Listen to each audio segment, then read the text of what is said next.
میری بہنیں بھی یہ ولاگ دیکھتی ہیں اور وہ مجھے بھی میسیج کرتی ہیں، جب مجھ سے بات کرتی ہیں کامنٹ میں، میری بہنوں کو بہت سلام۔ لیکن یہ کہ یہ عمران خان کے باہر جو لوگ ہیں وہ ہجڑوں کی فوج ہے۔ آئی ایم سوری، لفظ میں نے کوئی اچھا استعمال نہیں کیا کہ ہجڑوں کی فوج میں کہہ رہا ہوں، لیکن ہے تو ایسا ہی۔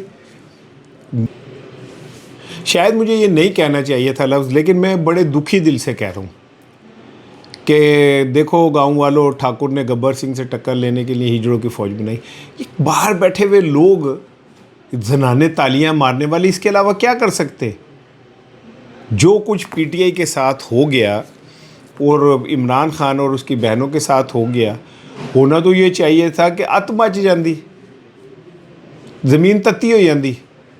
لیکن جو باہر کی لیڈرشپ ہے اس کا یہ مسئلہ نہیں ہے عمران خان کی رہائی، اور عمران خان اسی لیے فرسٹریٹ ہو کے اب انہوں نے کے پی کے اور اپنے سی ایم کو کہنا شروع کیا، کیونکہ عمران خان نے یہ اپنا اوپننگ کھلاڑی برے وقت کے لیے بچا کے رکھا تھا کہ جب وہ چاروں طرف سے اب میں سمجھوں گا کہ اب میرے طرف کوئی میرے ساتھ نہیں کھڑا تو پھر میں اپنا اوپننگ بیٹسمین اتاروں گا۔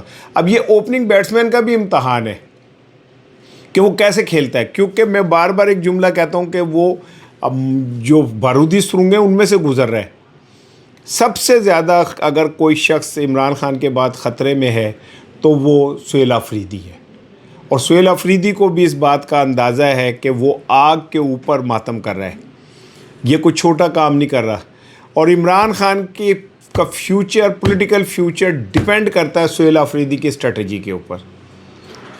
یہی وجہ ہے کہ ابھی انہوں نے اپنی اسٹریٹ پار دکھائی نہیں ہے، لیکن اس کی تیاریاں شروع کر دی ہیں، اور یہاں سے حکومت کے اندر ایک ٹل کھڑکنا شروع ہو گئے۔ کیونکہ اگر فرض کریں کہ یہ باہر نکلتے ہیں لوگ کو بہت زیادہ لاکھوں کا مجمع نہیں کرتے، یہ اگر پھر بھی ایک بڑا شو کر لیتے ہیں 3-4 دن کے لیے، تو جو یہ موجودہ حکومت ہے پارٹیخان، جو کہ جن کی ڈوریاں کہیں اور ہیں، یہ تو ہل ہل کو رہ جائیں گے۔ معیشت ہماری ویسے ہی تباہ ہو چکی ہے۔ آج وہ ٹویٹر پہ عابد شیر علی صاحب نے ایک ٹویٹ کیا ہوا ہے کہ الحمدللہ پاکستان نے $4.5 ارب کا اسلحہ فلاں جگہ بیچ دیا۔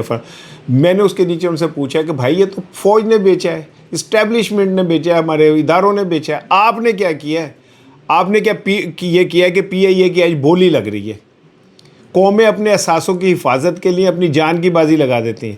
یہ واحد حکومت ہے جو اپنے اثاثے بیچنے کے لیے جان کی بازی لگا رہے ہیں۔ پہلے انہوں نے ایئرپورٹس جو ہیں وہ آؤٹ سورس کر دیے، اور اسحاق ڈار، چونکہ یہ لوگ پڑھے لکھے نہیں ہیں، تو اسحاق ڈار سے کہا کہ آپ نے آؤٹ سورس کر دیا، نہیں آؤٹ سورس نہیں کیا ہے، ہم نے غیر ملکی کمپنیوں کو جو ہے نا ٹھیکے پہ دے دیے، ایڈی توڑی تعلیم ہے۔ پہلے آپ نے وہ آؤٹ سورس کر دیے، ایئرپورٹ آپ نے پکڑا دیے دشمنوں کو نہیں لیکن غیروں کو۔ اب آپ پی آئی اے کو بیچنے جا رہے ہیں۔ وہ ایک بندہ سی سگریٹ پین رہا سی تے مسکرائی جا رہا سی تے کسی نے کہا کہ بھائی کل کا دن کا سوچ یار، کل برا وقت آئے گا تو کیا کرے گا؟ کہندا کوئی گل نہیں، آپ گردے بیچ دیں گے، اور یہ گردے بیچنے نکلے ہوئے۔ ہمارا حال پاکستان کا اس وقت وہ ہے کہ جو ایک غریب گھر ہوتا ہے نا، جب اس پہ مشکل آتی ہے تو وہ گھر کے پہلے برتن بیچتا ہے، پھر وہ ٹوٹیاں بیچتا ہے، پھر وہ پنکھا اتار کے بیچتا ہے۔ ہم وہاں کھڑے ہو گئے، اور ہم روز وہ فیصل واؤڈا قبر کا حال سنانے والا، انہیں کہا تھا پچھلے ہفتے کہا تھا 15 دن پہلے کہ یہ پیر سے معیشت کی ترقی کا آغاز شروع ہوا جاتا ہے، توڑی ترقی پہ ہی ہے، اس کو آپ ترقی کہتے ہیں کہ پاکستان کے اثاثے ایک ایک کر کے بکنا شروع ہو گئے، اور ہم اب یہ وہیں کھڑے ہوئے۔ اب آ جائیں ایک اور چیز بڑی امپورٹنٹ، وہ ہے ٹرمپ کی۔ ٹرمپ نے ایک دفعہ پھر پاکستان کی تعریف کی اور کہا جی بلے بلے کیا بات ہے جی، اور میں تو آئی لو یو۔ وہ میں خلیل جبران کا پڑھ رہا تھا کہ جب اس نے مجھے کہا کہ مجھے تم سے محبت ہے تو مجھے یقین آ گیا، لیکن جب انہوں نے کہا اللہ کی قسم مجھے تم سے محبت ہے تو مجھے شوق پڑ گیا۔ یہ جو کچھ بھی ہو رہا ہے نا کہ آئی لو یو، کیا چکر ہے میں آپ کو بتاؤں۔ پاکستان نے 40 لاکھ بیرل تیل امریکہ سے خرید لیا ہے۔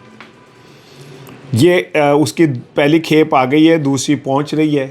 40 لاکھ بیرل تیل جو ہے ہم نے مارکیٹ میں، عام مارکیٹ میں اویلیبل سے مہنگا خریدا ہے۔ کیوں بھائی؟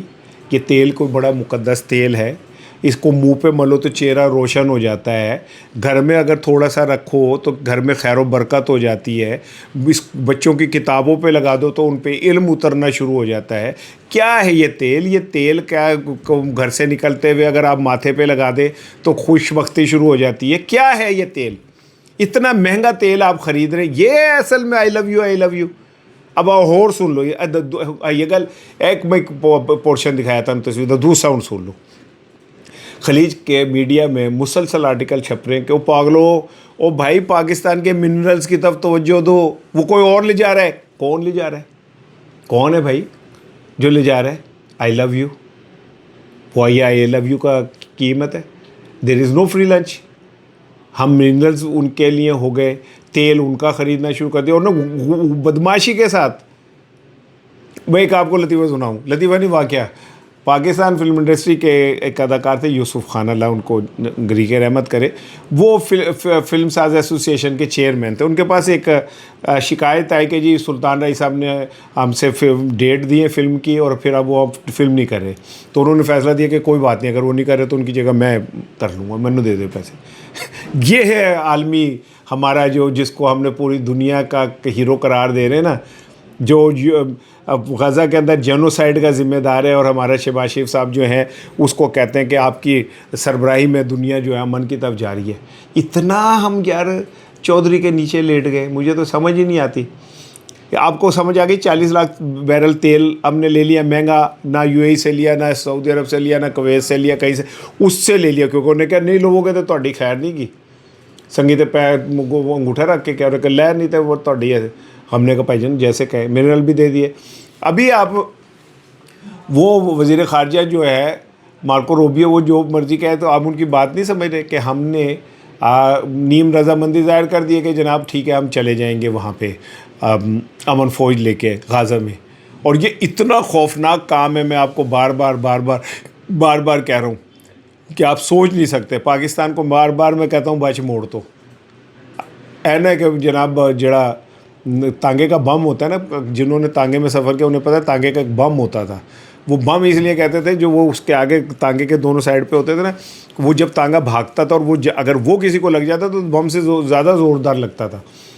تو میں بار بار یہی کہتا ہوں کہ بچ جائیں بھائی جان، ہم اپنے آپ کو اسلام کا قلعہ کہتے ہیں، ہے نا، کہ قلعے میں جو ہے وہ چھید ہو جائے اور ہمارا جو تشخص ہے وہ ختم ہو جائے، اس لیے مہربانی کریں اس والی چیز سے بچ جائیں۔ اور آخری چیز جو میں آپ سے جاتے جاتے کر رہا ہوں، ہمارے دوست ہیں رؤوف کلاسرا صاحب، انہوں نے ایک ٹویٹ کیا ہے صحافیوں کے حوالے سے۔ انہوں نے کہا جی کہ سوال ہوا کہ جی پاکستان میں صحافیوں کے لیے بہت مشکل ہے، تو انہوں نے کہا جی کون سی پہلی بات ہے، عمران خان کے دور میں بھی ایسا ہوتا تھا؟ نہیں کلاسرا صاحب، عمران خان کے دور میں ایسا نہیں ہوتا تھا۔ میں 40 سال سے صحافت کر رہا ہوں اور میں نے تمام ادوار پاکستان کے صحافت کے دیکھے۔ میری نظر میں خیر بیسٹ دور تو مشرف کا تھا صحافت کے اعتبار سے، لیکن عمران خان کے دور میں بھی ایسا کچھ نہیں تھا۔ آج جس طرح صحافیوں کی زبان بندی کی جا رہی ہے، سراب کو ضمانتیں نہیں ملتی، رائے غلام کو نہیں ملتی، اور بہت سارے جو لوگ ہیں انہیں نہیں ملتی، ٹھیک ہے، صحافیوں کو نوکریوں سے نکالا جاتا ہے، ان کو دبایا جاتا ہے، ان کو کچلا جاتا ہے۔ میں خود 4 اداروں سے نکلا ہوں، مجھے پی ٹی وی سے نکالا گیا، مجھے سما چھوڑنا پڑا، مجھے ٹیلنٹ جو اب 365 ہے وہاں سے نکالا گیا، مجھے نیوز 1 سے نکالا گیا۔ میں آپ کے سامنے ہوں، اور میرے پاس کوئی جائیداد نہیں ہے، میرے پاس اور کوئی سورس آف انکم نہیں ہے، میرے بچوں کا رزق چھینا گیا۔ اور میں نے مجھے کہا کیا جاتا تھا یہی کہ میں، اور رقص زنجیر پہن کر بھی کیا جاتا ہے، میں زنجیر پہن کے ان کی مرضی کا رقص کروں، میں نہیں کر سکتا تھا۔ تو میرا خیال ہے رؤوف کلاسرا صاحب، میں آپ کی بہت عزت کرتا ہوں، مہربانی یہ کہ ہمیں یہ جسٹیفیکیشنز اس طرح کی دینی بند کر دینی چاہیے، جو سچ ہے اس پہ بات کرنی چاہیے۔ آج صحافیوں کی زندگی بہت مشکل میں ہے، آج ان کو بولنے سے پہلے 100 دفعہ سوچنا پڑتا ہے کہ وہ کیا بولیں، لیکن جو نہیں سوچتے اور جو سچ بولتے ہیں پھر ان کے ساتھ وہی ہوتا ہے جو میرے ساتھ ہوا۔ میرا چینل جب وہ کیا کہتے ہیں سلور بٹن آیا تو اگلے دن وہ ہیک ہو کے اسے ڈیلیٹ کر دیا گیا۔ میرے جیسے غریب آدمی کے لیے اس سے بڑا دھچکا تو کوئی نہیں ہو سکتا، لیکن خیر چلے کوئی بات نہیں، اللہ نے جو ہم پہ ڈیوٹی لگائی ہے ہم وہ ادا کرتے رہیں گے، ہم اپنے ضمیر کے مطابق بات کرتے رہیں گے۔